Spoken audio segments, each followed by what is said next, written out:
Kisah sahabat mulia Muaz bin Jabal. Tatkala Rasulullah Shallallahu Alaihi Wasallam datang ke Madinah sebagai orang yang berhijrah dari Mekah, Muaz bin Jabal selalu mendampingi beliau bagaikan bayangan. Muaz belajar Al-Quran langsung dari Rasulullah. Dia mempelajari ilmu syariat Islam dari beliau, sehingga Muaz menjadi sahabat yang paling memahami Al-Quran dan syariat agama Islam. Muaz bin Jabal dididik langsung oleh Rasulullah sejak kecil, sehingga dia telah menyerap ilmu langsung dari sumbernya yang subur. Muaz telah mengambil ilmu pengetahuan dari sumbernya yang asli. Dia telah menjadi murid terbaik dari guru terbaik. Cukuplah sabda Rasulullah menjadi jaminan kecerdasan Muaz bin Jabal saat beliau bersabda, "Manusia yang paling memahami perkara-perkara halal dan haram di antara umatku ialah Muaz bin Jabal." Muaz layak memiliki keutamaan atas umat Muhammad yang lain, sebab dia adalah salah satu dari 6 orang yang bertugas mengumpulkan Al-Quran pada masa Rasulullah. Karena itu, jika sahabat-sahabat Rasulullah sedang berbicara dan Muaz berada di tengah mereka, maka para sahabat akan memuliakan dirinya sebagai penghormatan atas ilmu yang dimilikinya. Ketika beberapa orang utusan para raja Yaman datang menghadap Rasulullah dan menyatakan keislaman para raja tadi dan semua penduduknya, mereka juga meminta Rasulullah untuk mengirimkan orang yang dapat mengajarkan ilmu agama kepada mereka. Maka Rasulullah mengirimkan beberapa pendakwah dari kalangan sahabat untuk misi ini, dan Rasulullah menunjuk Muaz bin Jabal sebagai pemimpin rombongannya.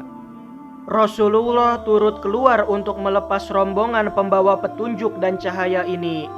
Beliau berjalan di bawah kendaraan tunggangan Muaz, sedangkan Muaz bin Jabal berada di atas kendaraannya. Rasulullah menghabiskan harinya bersama Muaz seakan-akan beliau hendak berduaan dengannya. Kemudian Rasulullah berwasiat kepada Muaz, "Wahai Muaz bin Jabal, boleh jadi kau tidak dapat berjumpa denganku lagi sesudah tahun ini. Barangkali kau akan melewati masjid dan makamku."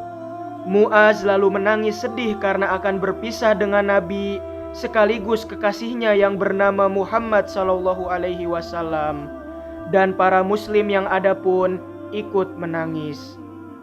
Benar sekali ramalan Rasulullah sallallahu alaihi wasallam tersebut. Sangat beruntung kedua mata Muaz bin Jabal yang masih sempat melihat Nabi setelah saat itu. Rasulullah telah wafat sebelum Muaz kembali dari Yaman.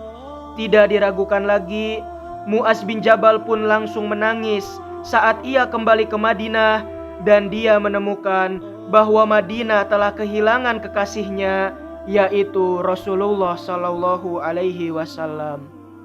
Pada zaman kekhalifahan Umar bin Khattab, suatu waktu gubernur Syam yang bernama Yazid bin Abi Sufyan mengirimkan surat yang berbunyi, "Wahai Amirul Mukminin, penduduk Syam sudah semakin banyak. Mereka membutuhkan orang yang dapat mengajarkan Al-Quran dan ajaran agama kepada mereka. Tolong kirimkan kepadaku beberapa orang yang bisa mengajari mereka." Maka Umar segera mengumpulkan 5 orang yang pernah mengumpulkan Al-Quran pada zaman Rasulullah. Kelima orang itu ialah Muaz bin Jabal, Ubadah bin Samit, Abu Ayyub al-Ansori, Ubay bin Ka'ab, dan Abu Darda. Khalifah Umar berkata kepada mereka, "Saudara kalian para penduduk Syam meminta bantuanku untuk mengirimkan orang yang dapat mengajarkan Al-Quran dan ajaran agama kepada mereka. Maka tolonglah aku. Semoga Allah merahmati kalian untuk menunjuk 3 orang dari kalian. Kalau kalian mau mengundinya, silahkan.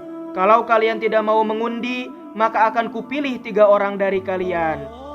Kalian bertiga mulai dari daerah Hims. Kalau kalian sudah merasa senang di sana, maka tunjuklah salah seorang untuk tinggal di sana. Dan 1 orang harus berangkat ke Damaskus, dan 1 orang lagi ke Palestina." Maka ketiga sahabat Rasulullah tersebut melaksanakan apa yang diperintahkan Khalifah Umar Al-Faruq. Mereka berangkat ke Hims, kemudian mereka meninggalkan Ubadah bin Samit untuk menetap di sana. Abu Darda berangkat ke Damaskus, sedangkan Mu'az bin Jabal berangkat ke Palestina.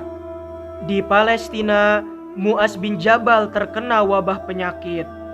Pada saat menjelang ajalnya tiba, Mu'az menghadap ke arah kiblat, lalu memandang ke arah langit sambil berdoa. Ya Allah, Engkau sungguh mengetahui bahwa aku tak pernah mencintai dunia dan suka tinggal lama di dalamnya, untuk menanam pepohonan dan mengalirlah sungai. Tapi aku suka tinggal di dunia ini untuk memberi minum kepada orang yang kehausan, menunggu kiamat dan berdampingan dengan para ulama di halakoh-halakoh zikir. Ya Allah, terimalah jiwaku sebaik Engkau menerima jiwa orang yang beriman. Kemudian ruh Mu'az bin Jabal terlepas dari badannya, jauh meninggalkan keluarga dan sanak kerabatnya, sebagai ruh yang mengajak ke jalan Allah dan berhijrah di jalannya. Wallahu a'lamu bishawab.